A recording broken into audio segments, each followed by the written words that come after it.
कि क्या यहाँ पर पेरेंट्स की रिस्पॉन्सिबिलिटी नहीं है कि वो इस चीज को थोड़ा सा देखें कि क्या हम स्कूल की फीस भी भर रहे हैं, ट्यूशन की फीस भी भर रहे हैं, क्या ऐसी चीज आ गई है कि हमारे बच्चे जो है वो ना यहाँ स्कूल से फुलफिल हो पा रहे हैं, एजुकेशन लेवल भी देख लें। अच्छा, एक चीज मैं आप लोगों को और मजे की बात बता दूं, सुनने वालों को भी शायद इस बात से एग्री कर सकें कि जैसे जैसे मल्टीपल सोर्सेस ऑफ एजुकेशन हो रहे हैं, स्कूलिंग भी है, प्राइवेट एजुकेशन भी है, ट्यूशन भी है, पर्सनल सब्जेक्ट कोचिंग भी है, उसके बावजूद भी जो एजुकेशन लेवल है, आप मास्टर्स किया हुआ भी बच्चा देख लें, आप बच्ची ग्रेजुएशन की हुई भी देख लें, आप उनके साथ बैठे, आप बात करें, आपको लगेगा ही नहीं कि ये क्वालिफाइड हैं, आपको एग्जैक्ट। लगेगा ही नहीं कि ये बेसिकली इन्होंने मास्टर्स किया हुआ है, ग्रेजुएशन की हुई है, या इनके पास जो है वो कोई ऑथेंटिक डिग्री है। उनका सेल्फ स्ट्रीम ही जो है वो डेवलप नहीं होता, उनका कॉन्फिडेंस ही डेवलप नहीं होता, बिकॉज दे आर स्प्लिट। एक स्कूल वाला टीचर जो है वो उनको 2+2 4 बता रहा है, ट्यूशन वाला टीचर जो है वो 2+2 6 बता रहा है। सो दे एंड उनको बाकी जगहों से जो इंफॉर्मेशन, ऑनलाइन इंफॉर्मेशन है, वो थोड़ी सी और मिल रही है। So they are very much confuse. So इसके बारे में आप बताएं कि पेरेंट्स कितना इंपॉर्टेंट रोल प्ले करते हैं, या पेरेंट्स जो है वो अपने सिर से जो है वो एक रिस्पॉन्सिबिलिटी उतार कर टीचर्स के ऊपर डाल देते हैं, और टीचर्स फिर उसको अपनी मजबूरियों की वजह से ऐसे जैसे तैसे पास करवा देते हैं 33 नंबर देकर। सो इस सिस्टम के अंदर पेरेंट्स कितने इन्वॉल्व हैं, एंड टीचर्स प्लस जो स्कूल मैनेजमेंट्स हैं उनका कितना रोल है, इसको अगर हम थोड़ा सा परसेंटेज में डिसाइड कर सकें तो। सर देखिए, एक ट्राइएंगल होता है एक बच्चे की शख्सियत बनाने के लिए, जिसमें जी पेरेंट, स्टूडेंट और टीचर, इन तीनों का दो का तो इक्वल हाथ होता है।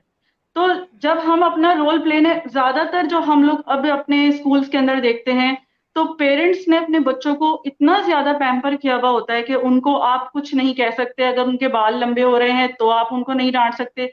जबकि जिस दौर से हम पढ़कर आए हैं, उस दौर के अंदर अगर बाल लंबे हैं तो डांट पड़ती थी। माँ बाप ये कहकर हवाले किया करते थे कि हड्डियां हमारी हैं और गोश्त आपका है, इसको इंसान बना दें आप किसी भी तरीके से। लेकिन ट्रू है अब जो जी। जनरेशन आ चुकी है सर, अब पेरेंट्स जो है वो ये कहते हैं कि नहीं, हमारा बच्चा बस हमारा बच्चा, इसको तो अच्छा, आपने सिल्वर भी नहीं एक लगानी एक है। मैं जब सर्च कर रहा था तो एक स्लोगन भी मुझे मिला था, मार नहीं प्यार, वो क्या है टीचर्स, उसको उसको किस तरीके से, सर उसको भी देखिए, थोड़ा दो सा बताएं। बच्चा ना दो तरीके से पढ़ता है, या तो प्यार से जी पढ़ता है या फिर मार से पढ़ता है। जैसे हम जब पढ़ा रहे होते हैं तो मैं उनसे ये कहती हूँ, क्या कभी ऐसा होता है कि आप अपने घर गए हो और अम्मी दरवाजे पर बेलन लेके खड़ी हो और आपको घर में घुसते ही आपकी पिटाई शुरू कर दें? तो बच्चे कहते हैं नहीं, ऐसा नहीं होता। या अब्बू घर में घुसे और घर में घुसते ही उन्होंने अपना शूज उतारा और आपकी पिटाई शुरू कर दी हो, ऐसा कभी होता है? कहते हैं नहीं, ऐसा नहीं होता। तो इसलिए नहीं होता कि पहले जिस तरह से माँ बाप आपको किसी बात के लिए समझा रहे होते हैं, बता रहे होते हैं, पहले प्यार से समझाते हैं, फिर थोड़ी सख्ती करते हैं, आप तब भी अगर बाज नहीं आते तो बहुत एंड पर जाकर ही वो आपको पिटाई की तरफ लेकर जाते हैं। इसी तरीके से एक टीचर भी, एक अच्छा टीचर भी हमेशा सिर्फ पहले समझाता है प्यार से, और फिर बच्चों की बेटरमेंट के लिए ही अगर हाथ उठाएगा तो उठाएगा, अदरवाइज टीचर्स हाथ नहीं उठाते। तो पेरेंट्स इस बात को अंडरस्टैंड करने के बजाय टीचर से लड़ने के लिए आ जाते हैं कि हमारे बच्चे को उंगली क्यों लगाई, हमारे बच्चे को क्यों मारा, हमने तो कभी इनको हाथ भी नहीं लगाया। तो बच्चा वहां पर फिर शेर हो जाता है, फिर उसको ये लगता है कि अच्छा, टीचर का डेजिग्नेशन काफी नीचे है, मैं उनसे ऊपर ऊपर हो चुका हूँ। तो जिसकी वजह हाथ से जो है वो, जी, हाथ समझ कुछ उठाना, कह रही हैं? आप कान भी नहीं पकड़ सकते। आप कांट, यू जी, कांट इवन कि पेरेंट्स आ जाते हैं कि आपने हमारे बच्चे को हाथ क्यों लगाया। तो आप क्या करोगे फिर ऐसी सूरत में? और बच्चे काफी ज्यादा, उनको पता है कि टीचर्स जो है वो हमारे पेरेंट्स आएंगे और टीचर को अभी प्रिंसिपल ने बुला के ऑफिस में उनकी बेइज्जती कर देनी है, उनकी कोई रिस्पेक्ट नहीं होती है। ये मैं आपको सर बिल्कुल 110% सही बात बता रही हूँ कि इवन बच्चों के सामने टीचर्स की कोई इतनी खास रिस्पेक्ट नहीं होती। प्राइवेट इदारों की मैं खास तौर पे बात कर रही हूँ, चाहे वो कितने तो ही उसमें अपर एक लेवल रोल का। जो है वो पेरेंट्स प्ले कर रहे हैं ना समय, यही हम समझा बता रहे हैं कि पेरेंट्स का बहुत बड़ा रोल है कि जो अपना रोल प्ले नहीं कर रहे हैं, वो अगर अपना किरदार अदा करें तो बच्चे क्यों नहीं एक बेहतरीन इंसान बनकर बाहर निकलेंगे। अगर जिस और वो ये बताएं कि जो आपके बड़ों ने कहा है, जो आपको समझाया जा रहा है, जो टीचर्स कह रहे हैं वो ठीक है, वो दुरुस्त है, आप कहीं गलती कर सकते हैं, लेकिन अगर टीचर गलत भी आपको डांट रहा है तो उस डांट को आप सुन लीजिए, आप बर्दाश्त कर लीजिए, ये आपके ही आगे काम आएगा।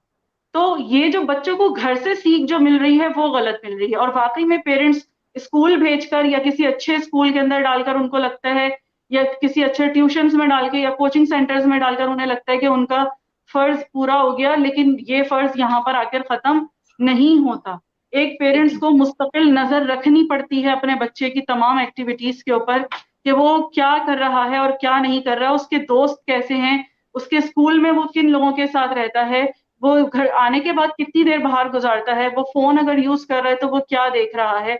नहीं, उनको ये होता है, और फिर बच्चे को टाइम ही नहीं दे रहे। स्कूल आया, स्कूल से घर आया, घर आने के बाद उसने खाना खाया, खाना खाने के बाद उसने बैग उठाया, वो ट्यूशन चला गया, ट्यूशन से आया तो सिपारे वाले कारी साहब जो है थे वो रेडी बैठे हुए होते हैं, फिर वो पढ़ाने बैठ जाते हैं। उसके बाद बच्चा मेंटली इतना टायर्ड हो चुका होता है कि आपके साथ उसको वक्त गुजारने का मौका ही नहीं मिल रहा है कि जब आप उसकी तरबियत कर सकें, आप उसको सिखा सकें कि क्या सही और क्या गलत है।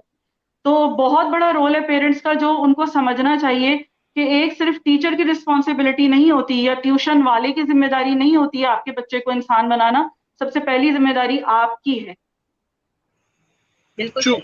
अच्छा, एक चीज मैं सिस्टर कामरा मुनीर आपसे पूछना चाहूंगा, बेसिकली वो ये है कि बहुत जगह ये देखा जाता है कि वालिदैन क्योंकि खुद ज्यादा पढ़े लिखे नहीं होते, ठीक है, और उसके अंदर कोई आर नहीं है, कोई बुराई नहीं है, डिग्री लेना कोई हुनर नहीं है, या फाइनेंशियल सिचुएशंस की वजह से कुछ लोग डिग्री नहीं ले पाते, तो माँ बाप क्योंकि खुद पढ़े लिखे नहीं होते तो वो एक लेम एक्सक्यूज अपने ऊपर ये डाल लेते हैं कि जी हम खुद पढ़े नहीं है, हमने एफएससी नहीं की, हमने ग्रेजुएशन नहीं की, तो हम अब अपने बच्चों को क्या देखें, तो इसलिए हम जो है वो इनको ट्यूशन के ऊपर या स्कूल के जो है वो दारोमदार पे छोड़ देते हैं, अब ये जाने स्कूल जाने।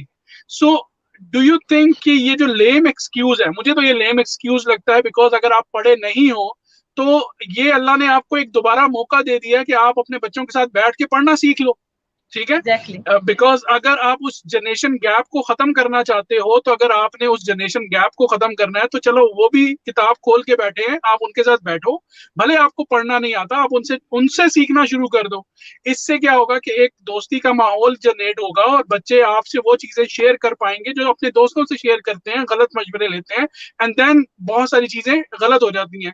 सो क्या यहाँ पर जो बच्चों को, जो पेरेंट्स हैं जो पढ़े लिखे नहीं हैं, उनको दो चैलेंजेस होते हैं, एक वो फाइनेंशियल नीड्स को पूरे करते करते बच्चों की असल नीड्स जो होती हैं, जो अटेंशन रिक्वायर्ड होती है, उसको भूल जाते हैं। दूसरा ये है कि वो अपनी कमी को छुपाने के लिए बच्चों को अपने सिर से उतार देते हैं। So how do you think कि पेरेंट्स कैन, जो पढ़े लिखे नहीं है, वो इस चीज को क्या कर सकते हैं, कैसे वो इस चीज को कवर अप कर सकते हैं? मैंने जब मेरे कुछ बच्चों के साथ मेरा ऐसा इंटरेक्ट हुआ कि उनके पेरेंट्स को नहीं पढ़ना आता था, तो मैंने उनसे सिर्फ एक ये बात मैंने उनसे ये कही कि आप डेली बेसिस के ऊपर या वीकेंड के ऊपर आप एटलीस्ट इनका बैग लेकर बैठ जाएं, आप इनकी कॉपीज निकालिए और ये देखिए कि इनका काम कंप्लीट है या नहीं है। आजकल चूंकि सोशल मीडिया का दौर है, तो आप किसी भी बच्चे से, उसके फ्रेंड से जो है वो आप काम ले सकते हैं, आप उसके साथ मैच कर दें। इतना तो इजीली हर पेरेंट कर सकता है कि वो काम को मैच कर ले कि हाँ ये एक अच्छा बच्चा पढ़ने वाला है और मेरे बच्चे का काम यहाँ तक पहुंचा है, तो अगर इसने कंप्लीट नहीं किया तो क्यों नहीं किया।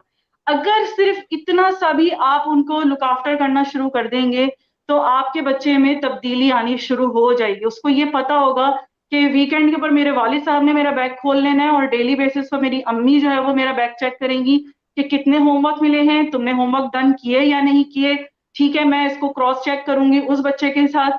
तो फिर बच्चा जो है वो फिर थोड़ा सा अंडर प्रेशर आता है और फिर वो काम करता है। लेकिन जब वो बिल्कुल इस बात के लिए आजाद हो जाता है कि अम्मा अब्बा को तो कुछ पता ही नहीं है कि मैं कर क्या रहा हूँ और ना वो मुझसे पूछेंगे, तो फिर वो जाहिर सी बात है कि फिर वो रिजल्ट आ ही नहीं सकता। अच्छा, फिर होता क्या है, जब पूरा साल वो बच्चे को नहीं तवज्जो देते और एंड पर जाकर बच्चा फेल हो जाता है, तब वो प्रिंसिपल के सामने आकर बैठ जाते हैं कि जनाब अल्लाह के वास्ते हमारे बच्चे को आगे क्लास में कर दीजिए, पास कर दीजिए, हमारी तो नाक कट जाएगी, हमारे रिलेटिव्स को पता चलेगा कि हमारा बच्चा फेल हो गया तो हमारे लिए तो ये बड़ी शर्मिंदगी की बात होगी। तो भाई आप पूरा साल क्या कर रहे थे? आप पूरा साल आपने इतनी मेहनत क्यों नहीं की जो आप 3 या 4 मीटिंग्स में आकर जो है वो प्रिंसिपल के सामने आप ये बात कहते हैं कि हमारे बच्चे को आगे कर दें वरना हमारी बेइज्जती होगी। तो ये सब चीजें समझने वाली हैं कि बच्चों के ऊपर आपको मुस्तकिल मेहनत करनी पड़ती है।